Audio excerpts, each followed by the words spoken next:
Are you a first-time flyer and feeling overwhelmed about navigating the airport? It's quite normal.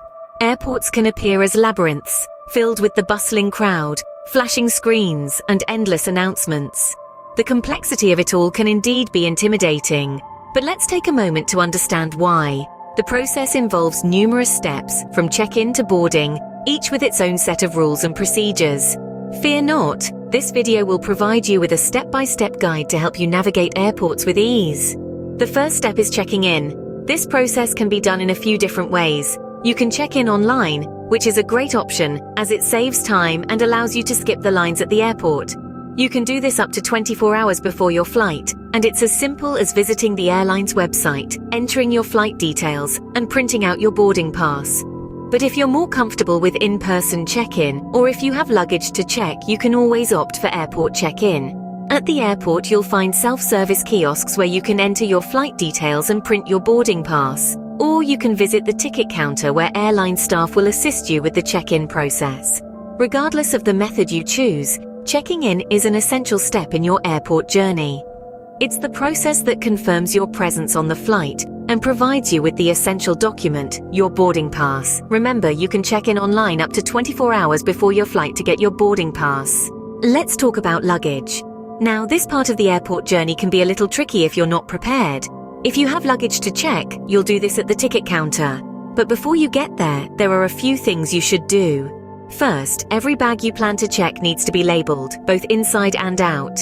This means attaching a tag to the handle with your name and contact information, and placing a copy of the same info inside the bag. This is a crucial step, as it helps airlines locate your luggage in case it gets misplaced.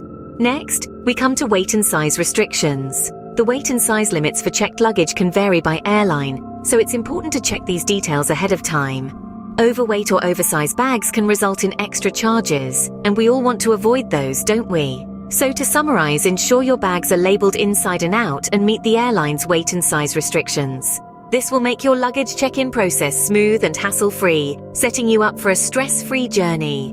Next, you'll go through security. This process is crucial in maintaining the safety and security of all passengers, so it's important to pay close attention and follow all instructions given by airport security personnel. The first thing you'll need to do is present your boarding pass and a government-issued ID. This could be your passport, driver's license, or any other form of identification that has your photo and full name on it. Once your documents are verified, you'll proceed to the security screening area. Here, you'll need to place your carry-on items, including your jacket and shoes, into a bin for scanning. If you're wearing a belt, you'll need to remove that too. These items will pass through an X-ray machine to ensure they don't contain any prohibited items.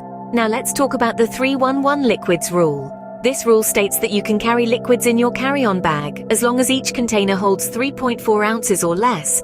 All containers fit in a single 1-quart plastic bag, and each passenger is only allowed one such bag. This applies to all liquids, gels, aerosols, creams, and pastes. After your items have been scanned, they'll be returned to you, and you'll move through a metal detector or a full-body scanner. If the scanner alarms, a security officer may need to conduct additional screening. This could involve a pat-down or a hand swab test to detect explosives. Remember, the key to a smooth security process is preparation and patience. Ensure your carry-on liquids comply with the 311 rule, have your ID and boarding pass ready, and be prepared to remove your shoes, jacket, and any metal items.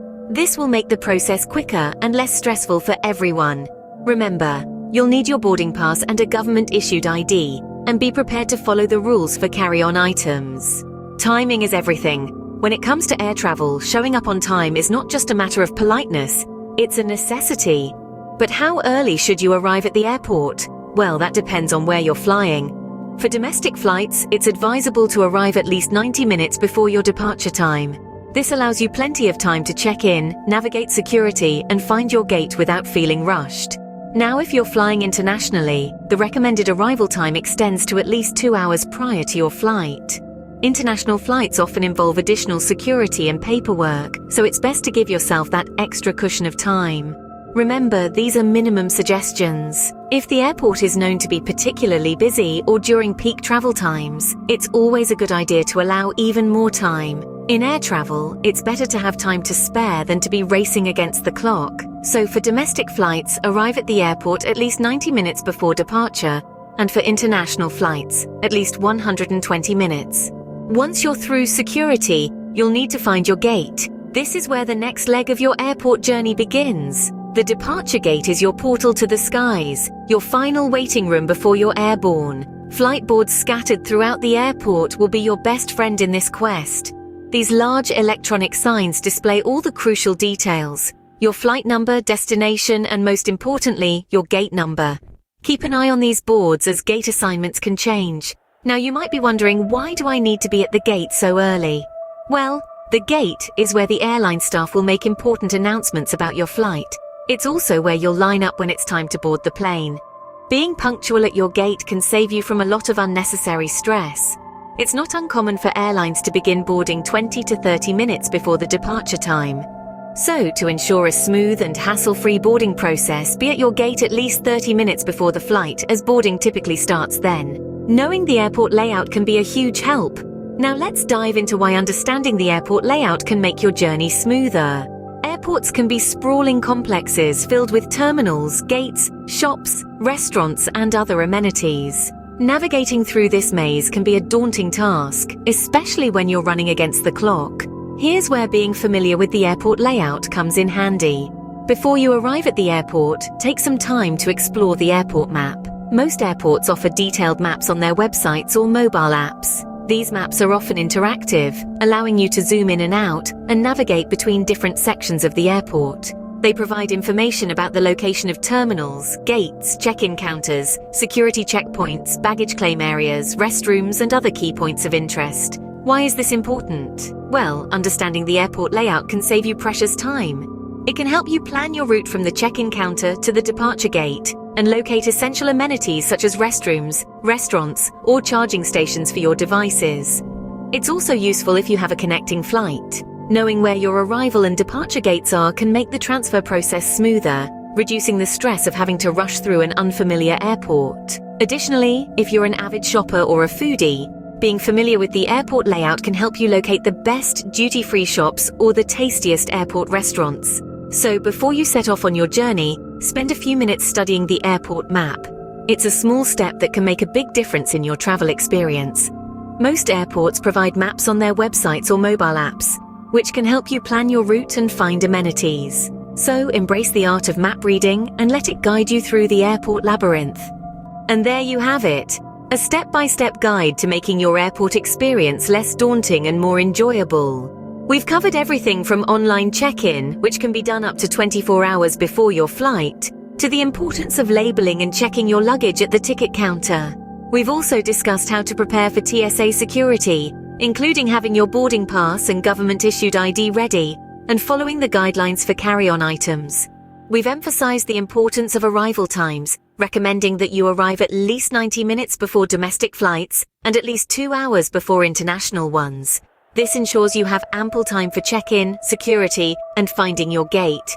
And speaking of gates, remember to check the flight boards after security to confirm your departure gate and time.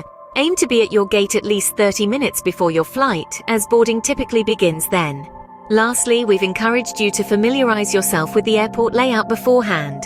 Most airports offer maps on their websites or mobile apps, which can help you plan your route and locate amenities. Remember, each airport may have specific procedures, so it's always a good idea to check the airport's official website for detailed information.